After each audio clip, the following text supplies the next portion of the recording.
Welcome students to my channel doctor Sumit education academy.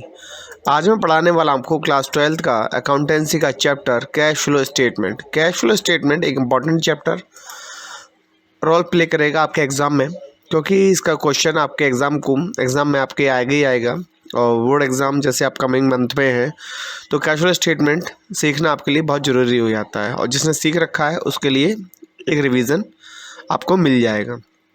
Cash flow statement जो chapter कराने वाला हूँ, इसकी इम्पोर्टेंस ये है क्योंकि आपको हर वीडियो के बाद एक वर्कशीट मिलेगी जिसमें कुछ क्वेश्चन दे रखे होंगे। वो क्वेश्चन आप सॉल्व कर लेंगे उस वीडियो को देखकर समझकर।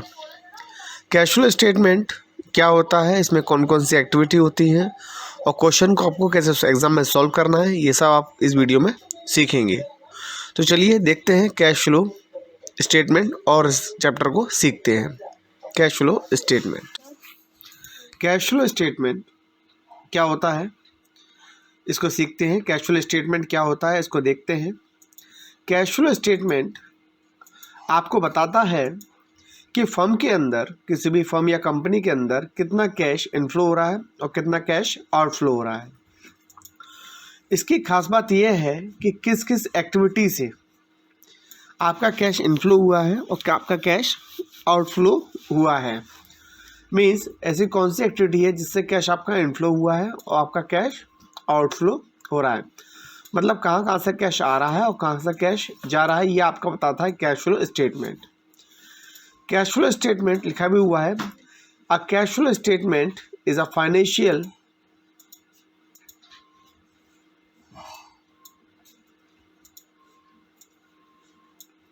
Cash flow statement is a financial statement that represents total data, including cash inflows, a business gains from its continuing progress and external financing sources, as well as all cash outflows that pay for trading activities and finance during a delivered time. In other words, a cash flow statement is a financial statement that estimates the cash produced or used by a firm in a present time. तो आपको समझ में आ गया होगा कि cash flow statement आपको बताता है कि किस किस एक्टिविटी, ट्रेडिंग एक्टिविटी या फाइनेंस एक्टिविटी से आपका कैश इनफ्लो हुआ है और कहाँ कहाँ पे आपने पैसा अपना इन्वेस्ट किया है, मतलब कैश का आउटफ्लो हुआ है, और कहाँ कौन कौन सी परचेज की हैं आपने या कौन कौन से पेमेंट की हैं। All cash inflows and outflows represent by the cash flow statement, कि कहाँ से कैश आया है और कहाँ पे कैश गया है, ये सारा रिप्रेजेंटेशन आपका कैश फ्लो स्टेटमेंट दे देता है। अब चलते हैं आगे बता रहा है वो आपको advantage of cash flow statement, कि इसके क्या क्या फ़ायदे हैं। पहला फ़ायदा इसका ये है कि आपको जो यूज़र्स कैश फ्लो स्टेटमेंट का यूज़ करते हैं, जैसे रिसर्च है, ऑनर है, मैनेजमेंट है, तो वो उसको बताएगा सारी इंफॉर्मेशन अबाउट द कैश। लिखा हुआ है, a cash flow statement when used along with other financial statement provides information that enables users to evaluate changes in net assets of an enterprises. Means कि आपकी जो नेट एसेट्स है enterprises की, वो कितनी चेंज हुई है, मतलब आपकी नेट एसेट्स में कितना इंक्रीमेंट हुआ है या कितना डाउनवर्ड आया है, वो सारा एवल्यूशन कैश फ्लो स्टेटमेंट करके आपको देता है। सेकंड, इसका जो बेनिफिट है, एडवांटेज है, मेरिट है, वो क्या है, it provide the information about various investing and financing cash transactions, कि आपने कहाँ पे पैसा इन्वेस्ट किया है और कहाँ से आपने फाइनेंस लिया है, या कितना पेमेंट आपने फाइनेंस का कर दिया है, लोन चुका दिए हैं आपने, या कहाँ पैसा आपने, कितनी असेट्स आपने सेल कर दी हैं, क्या कितनी असेट्स आपने परचेज कर दी हैं। मतलब cash flow statement give full information about the investing and financing transactions during the year. Clear है। उसके बाद चलते हैं नेक्स्ट, आपका बेनिफिट क्या है। नेक्स्ट बेनिफिट है आपका cash flow statement majorly used in preparing the cash budget for future needs and helps in knowing the periodical requirement of cash in the business. Means यदि फ्यूचर में कितना cash आपको required होगा या कितने cash की आपको ज़रूरत होगी या कितना कैश आपके पास होगा, यदि आपको कैश बजट बनाना है फ्यूचर के लिए, तो कैश फ्लो स्टेटमेंट आपको इसमें हेल्प करता है। तो cash flow statement majorly used in preparing the cash budget for future needs. I hope आपको एडवांटेज भी समझ में आ गए होंगे। एक बार रिवाइज कर लेते हैं। इसके रिवीजन में क्या है कि पहला तो ये हो गया कि आपको क्या बताता है, एवल्यूएट चेंजेस नेट एसेट्स। सेकंड है इन्वेस्टिंग और फाइनेंस की इंफॉर्मेशन। और थर्ड है कैश बैड में बनाने में हेल्प करता है। ठीक है, तो नेक्स्ट आपका आ रहा है आपका उसके बाद activities of the cash flow statement. जो कैश फ्लो स्टेटमेंट है उसमें किन कौन सी एक्टिविटीज़ हम कैलकुलेट करते हैं या एवेल्यूएट करते हैं। तो एज पर AS3 जो कैश फ्लो स्टेटमेंट बनाना कंपलसरी है कंपनी एक्ट के अकॉर्डिंग। AS3 क्या होता है, अकाउंटिंग स्टैंडर्ड 3 के अकाउंटिंग स्टैंडर्ड 3 के अकॉर्डिंग जो भी कंपनी है जो रजिस्टर्ड है कंपनी एक्ट के अंदर उसको कैश फ्लो स्टेटमेंट बनाना कंपलसरी है। तो एज पर AS3 के अकॉर्डिंग जो क्लासिफाइड किया गया है कैश फ्लो स्टेटमेंट को वो 3 कैटेगरीज में क्लासिफाइड किया है। First operating, second one investing और थर्ड वन फाइनेंसिंग। अब इसको हमें इन एक्टिविटीज़ के अंदर हमें कैश फ्लो स्टेटमेंट कैसे कैलकुलेट करेंगे या कैश फ्लो स्टेटमेंट को कैसे बनाएंगे वो हम सीखेंगे आगे। देखते हैं cash flow statement main heads only. Cash flow statement main heads में क्या है इसको देख लेते हैं। कैश फ्लो स्टेटमेंट को जो बनाते हैं उसका फॉर्मेट देख लेते हैं एक बार वो कैसे बनता है। कैश फ्लो स्टेटमेंट में जो मेन हेड्स होते हैं वो 3 होते हैं, जिसमें पहला होता है cash flow from operating activities, second है cash flow from investing activities, cash flow from financing activities. इन तीनों एक्टिविटीज़ से हम कैश इनफ्लो और आउटफ्लो का पता लगा लेते हैं कि कैश इनफ्लो हो रहा है कि आउटफ्लो हो रहा है। फिर इन तीनों का हम टोटल कर लेते हैं, जिससे हम पता लग जाता है कि इन दोनों एक्टिविटी होने के बाद जो कैश है वो इंक्रीज़ हुआ है या फिर वो डिक्रीज़ हुआ है।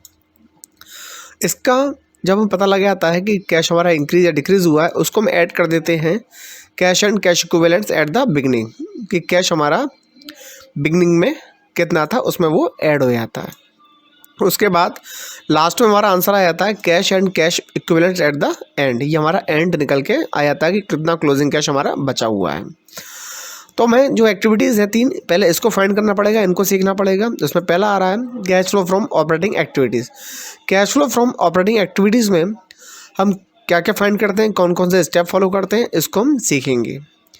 इसके लिए चलते हैं आगे। Cash flow from operating activities जो कैश फ्लो स्टेटमेंट की जो पहली एक्टिविटी है cash flow from operating activities. Cash flow operating activities को हम सॉल्व कर सकते हैं 2 मेथड से। एक होता है डायरेक्ट मेथड और दूसरा होता है indirect method. Cash flow operating activities में हम निकालते क्या हैं, हमें देखना पड़ता है कि फर्म जो सेल्स और परचेज कर रही है, सेल्स और दूसरा होता है परचेज़। सेल्स और परचेज जो वो कर रही है, जो पेमेंट कर रही है अपनी फर्म को चलाने के लिए, जैसे आउटस्टैंडिंग एक्सपेंसेस हैं, प्रीपेड हैं, डेटर्स हैं, क्रेडिटर हैं, स्टॉक है, तो जो भी फर्म ऑपरेट कर रही है जिसके लिए फर्म ओपन हुई है, जो उसका मोटिव है, उससे वो कितना कैश इनफ्लो कर रही है, कितना कैश आउटफ्लो कर रही है। तो जब हम ग्रॉस कैश रिसीप्ट्स और ग्रॉस कैश पेमेंट्स डिस्क्लोज करते हैं डायरेक्ट मेथड से, तो उस बार निकल के आता है cash flow from operating activities. जो डायरेक्ट मेथड है वो हमारे कोर्स में नहीं है, इसलिए हम इसको रीड नहीं करेंगे क्योंकि हमारे कोर्स में नहीं है। वो मेजरली कंपनी जो काम करती हैं वो किस पे करती हैं, इनडायरेक्ट मेथड में।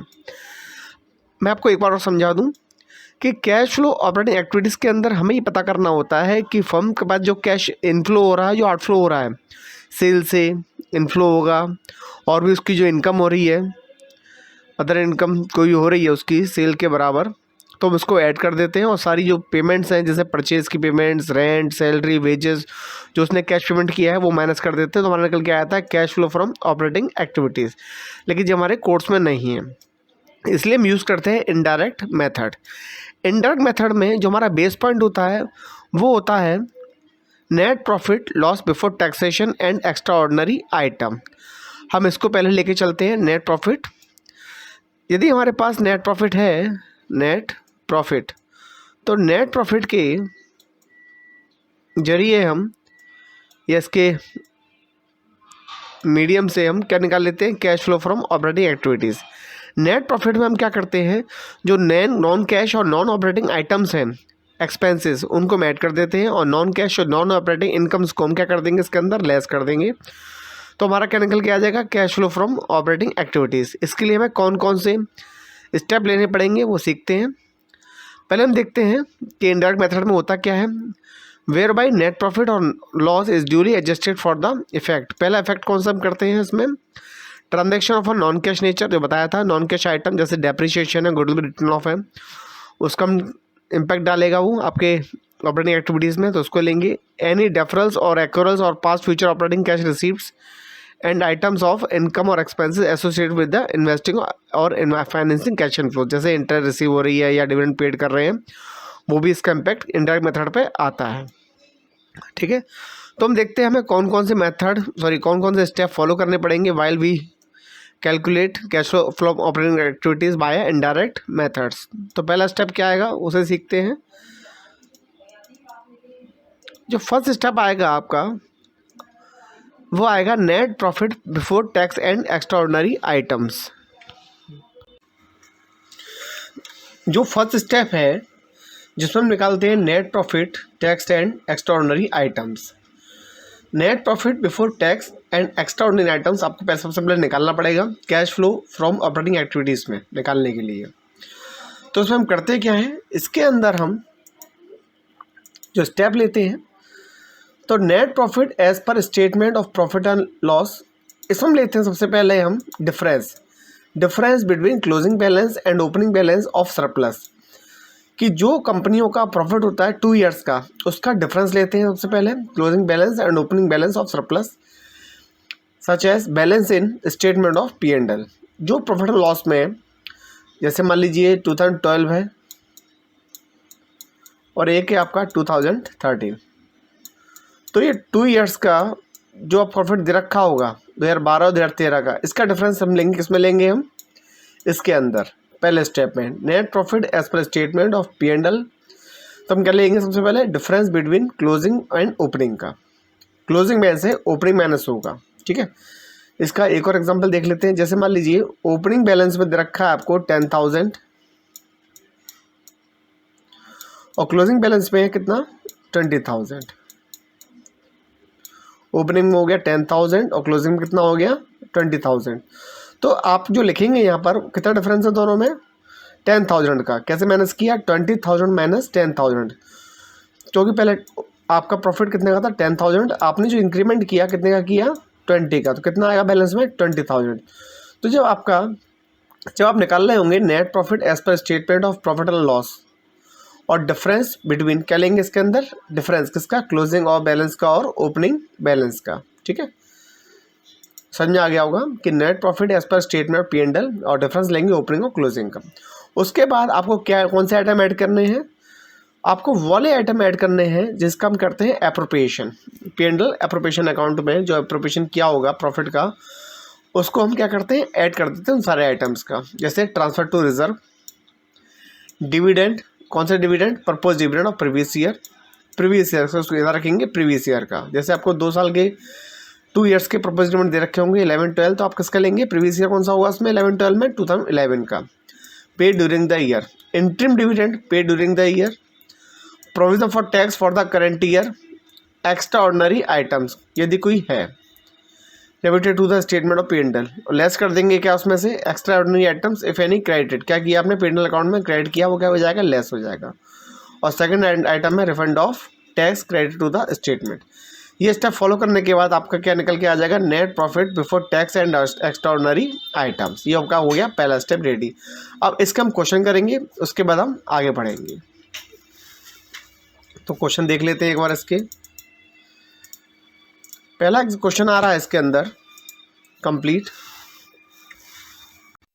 जो क्वेश्चन आ रहा है वो आपका आ रहा है, following is the extract from the balance sheet of A limited.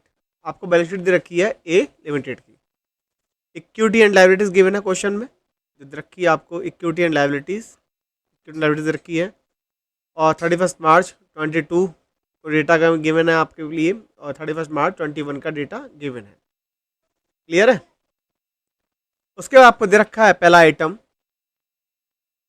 Surplus such as balance sheet in statement of 8 lakh दे रखा है और आपको दे रखा है 5 लाख। डिविडेंड दे रखा है आपको 22 का ओनली 30,000 और 21 का आपके पास डेटा नहीं है, मतलब डिविडेंड पेबल क्वेश्चन में नहीं दे रखा। क्वेश्चन और क्या दे रखा है, dividend proposed for the year 31 March 21 was rupees 3 lakh. जो प्रपोज डिविडेंड है 31 में वो कितना है 3 lakh and for the current year rupees 3,50,000। और जो डिविडेंड है आपका करंट ईयर में कितना हुआ है 3,50,000 का। क्वेश्चन में कह रहा है prepare the note to show the net profit before tax and extraordinary item. आपको क्या निकालना है क्वेश्चन में, जो फर्स्ट स्टेप है ऑपरेटिंग एक्टिविटीज़ का वो निकालना है net profit before tax and extraordinary item. तो देखिए आपको सबसे पहले क्वेश्चन में क्या गिवन है, surplus such as balance in statement of profit and loss. आप कितना ले लेंगे इसका डिफरेंस कि 21 में जो प्रॉफिट था आपका कितना था 5 लाख, वो बढ़ के कितना हो गया 8 लाख। तो आपने जो कमाया वो कितना कमाया, आपने कमाया 3 लाख का प्रॉफिट आपने ड्यूरिंग द ईयर कमाया, क्योंकि 8 लाख में से जब 5 लाख लेस करेंगे मतलब ओपनिंग में 5 लाख था और बढ़ के कितना हो गया 8 लाख, तो आपका जो प्रॉफिट निकल के आया वो कितना आया 3 लाख का। ठीक है, क्लियर है। और आपका डिविडेंड है वो कितना है 30,000। ठीक, और जो प्रपोज डिविडेंड है वो कितना है 21 का 3 लाख और करंट ईयर का 3,50,000। क्वेश्चन समझ में आ गया होगा। अब सॉल्व कैसे करेंगे देख लेते हैं एक बार। आप जब बनाएंगे आप स्टेटमेंट तो कैसे बनाएंगे, सबसे पहले लिखेंगे आप calculation of net profit before tax and extraordinary items. जो डालेंगे हेडिंग क्वेश्चन सॉल्व करने के लिए वो डालेंगे calculation of net profit before tax and extraordinary item. फिर उसके बाद स्टेटमेंट रेडी करेंगे, जैसे मैंने बताया था आपको अभी पीछे कि सरप्लस ओपनिंग बैलेंस कितना दे रखा था आपको क्वेश्चन में 5 लाख और बढ़ के कितना हो गया था क्लोजिंग बैलेंस 8 लाख। तो आपका जो प्रॉफिट हुआ ड्यूरिंग द ईयर कितना कमाया आपने 3 लाख का प्रॉफिट आपने ड्यूरिंग द ईयर कमा लिया। उसके बाद जो डिविडेंड पेबल है, जो आपने डिविडेंड पे किया है वो कितना पे किया होगा, तो आपको डिविडेंड दे रखे थे दो। जो 21 का डिविडेंड था 21 का वो आपको दे रखा था 21 का डिविडेंड कितना 3 लाख का, और जो 22 का डिविडेंड था वो कितना था 3,50,000 3,50,000। तो आपको जो करंट ईयर का दे रखा है 3,50,000 ये तो आपने इस साल ट्रांसफर किया, इसका पेमेंट का होगा नेक्स्ट ईयर। जो 3,50,000 है इसका पेमेंट का होगा, इसका पेमेंट नेक्स्ट ईयर होगा। तो जो कितने थे 3 लाख, जो आपके 3 लाख थे 21 के उसको हम ले लेंगे कंसिडर कर लेंगे, तो आपका आ जाएगा डिविडेंड पेबल 3 लाख, ये आ गया।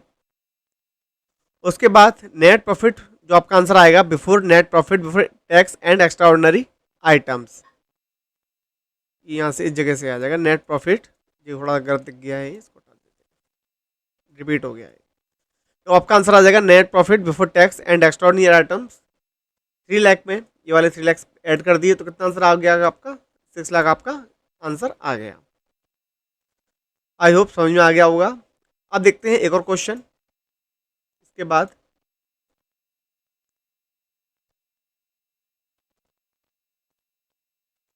क्वेश्चन सेकंड आ रहा है आपके में, क्वेश्चन 2 आपको गिवन है following is the extract from the balance sheet of A limited. Question 2 में आपको गिवन है इक्विटी एंड लायबिलिटीज, और आपको प्रीवियस ईयर और करंट ईयर गिवन है क्वेश्चन के अंदर। प्रीवियस ईयर में आपकी जो कैपिटल है 5 लाख और करंट ईयर में 5 लाख, दोनों में सेम है। 10% redeemable preference share capital both year की 5 लाख।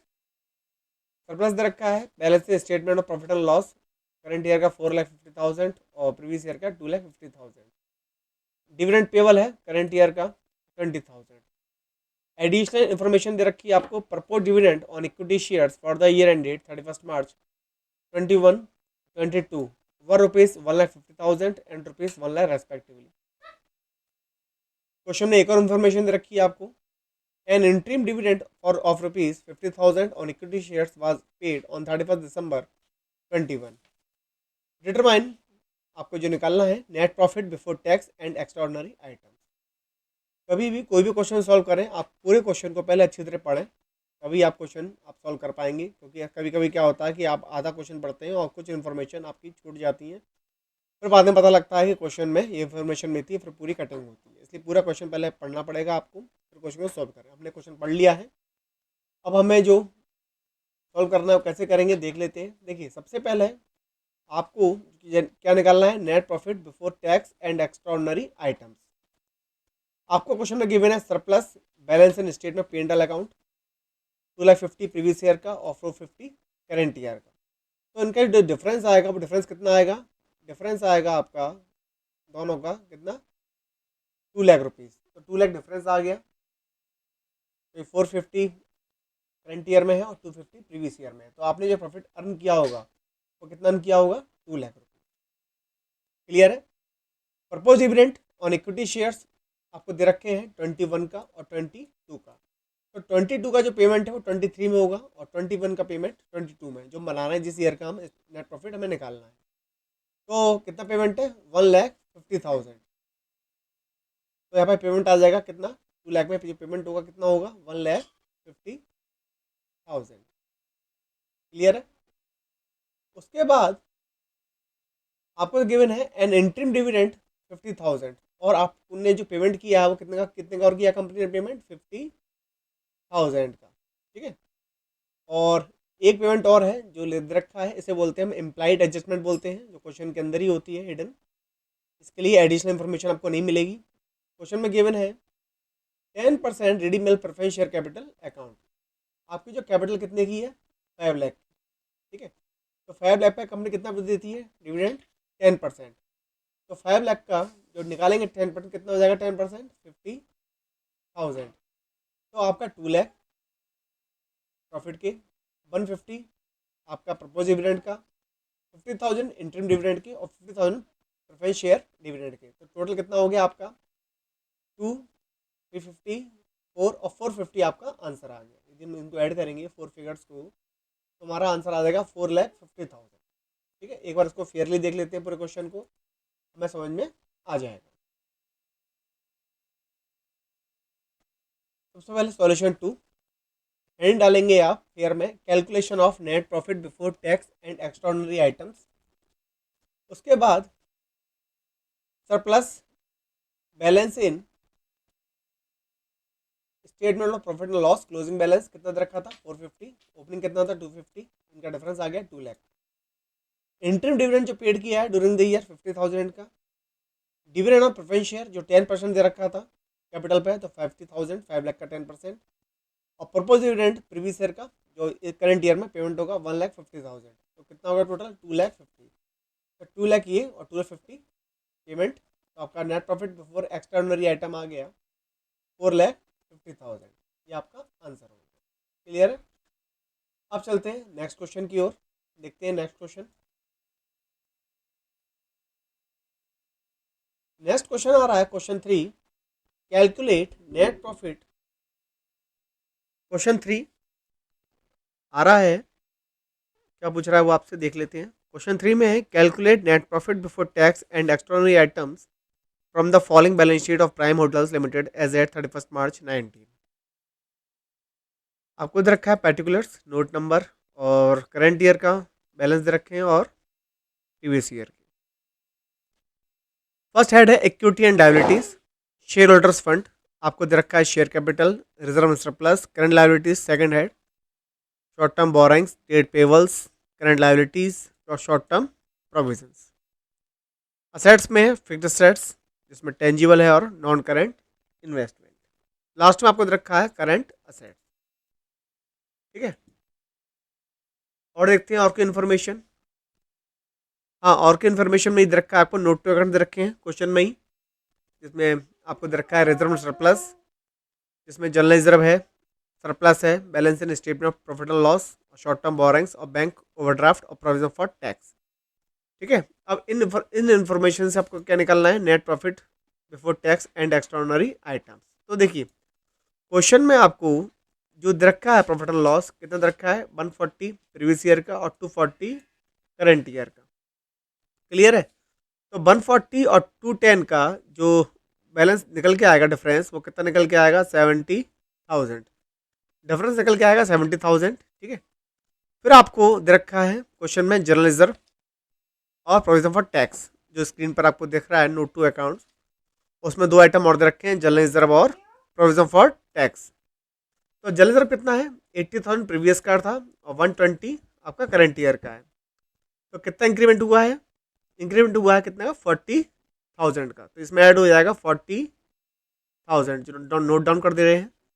उसके बाद आपको दे रखा है प्रोविजन फॉर टैक्स। टैक्स जो था प्रीवियस ईयर का 40,000 है और करंट ईयर कितना है 70,000। तो जो ट्रांसफर हुआ होगा प्रॉफिट लॉस एप्रोप्रिएशन से, वो कितना हुआ होगा 70,000। तो उसमें 70,000 और ऐड कर देंगे इसके प्रोविजन फॉर टैक्स के। और क्या इन्फॉर्मेशन आपके पास, propose dividend for the year end date 31 March 18, 19, 90,000 और 1 लाख।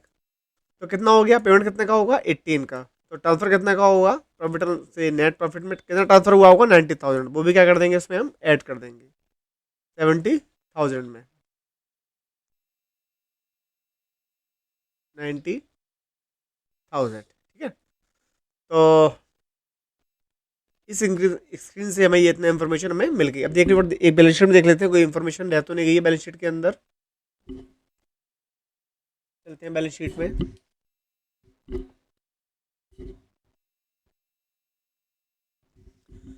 बैलेंस शीट के अंदर कोई इन्फॉर्मेशन यदि रह गई हो तो उसको देख लेते हैं। शेयर कैपिटल कोई वो नहीं है इन्फॉर्मेशन, इधर हमारा हो गया short term borrowing, trade payables, current liabilities. नहीं, बैलेंस शीट में कोई भी इन्फॉर्मेशन हमारे पास हमें नहीं मिल रही है। ठीक है, तो हमारा जो आंसर आएगा वो कितना आएगा 70,000, 40,000, 70,000 और 90,000 का टोटल। अब एक बार फेयर में देख लेते हैं पूरा क्वेश्चन। देखिए, net profit before tax and extraordinary item हमें निकालना है। ठीक है, और 2,10,000 हमारा क्लोजिंग करंट ईयर का बैलेंस था प्रॉफिट का, 140 प्रीवियस ईयर का, डिफरेंस आ गया 70,000 जो हमने निकाला था ये वाला। उसके बाद ट्रांसफर कितना हुआ था जनरल रिजर्व में, 40,000 मिल गया हमें। डिविडेंड प्रीवियस ईयर का 90,000 ले लिया था हमने, और provision for tax current year का 70,000। सबका टोटल लगा के हमारा आंसर आ गया 2,70,000। क्लियर है, ये आपका क्वेश्चन सॉल्व हो गया। आई होप आपको ये net profit before tax and extra item निकालना आ गया होगा। ये आपका स्टेप 1 क्लियर हो गया net cash flow from operating activities निकालने के लिए। अब नेक्स्ट वीडियो में हम सीखेंगे ऑपरेटिंग एक्टिविटीज के नेक्स्ट स्टेप, और उसको कंप्लीट नेक्स्ट वीडियो में हम करेंगे। मैं आपको वर्कशीट इस वीडियो के लिंक में मैंने भेज दी है, उस वर्कशीट को सॉल्व करके देखेंगे आप अपने घर पर, और जिससे आपकी प्रैक्टिस अच्छी होती जाए। यदि आपको ये वीडियो पसंद आई हो तो लाइक करें, शेयर करें और अपने फ्रेंड्स वगैरह को सब्सक्राइब कराएं और खुद भी सब्सक्राइब करें। Thank you.